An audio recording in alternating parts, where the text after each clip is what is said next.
Last Tuesday, on the 4th of April, the Syrian regime attacked its own people using chemical weapons.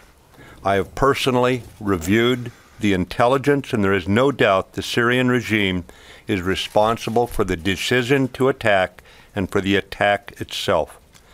In response to the attack, our government began a deliberate process, led by the National Security Council, to recommend diplomatic and military options to the President. We met over several days, and I spoke with some of our allies.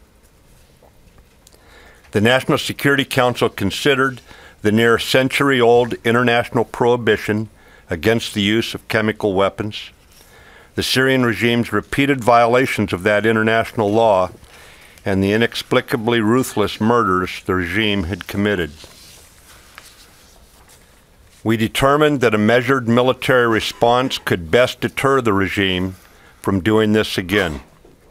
As always, we examined how best to avoid civilian casualties in the execution of the strike, and our actions were successful. The President directed military action consistent with our vital national interest to deter the use of chemical weapons. This military action demonstrates the United States will not passively stand by while Assad blithely ignores international law and employs chemical weapons he had declared destroyed.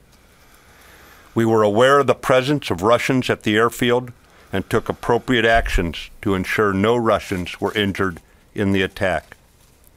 Our military policy in Syria has not changed. Our priority remains the defeat of ISIS. ISIS represents a clear and present danger, an immediate threat to Europe, and ultimately a threat to the United States homeland. In closing, the Syrian regime should think long and hard before it again acts so recklessly in violation of international law against the use of chemical weapons.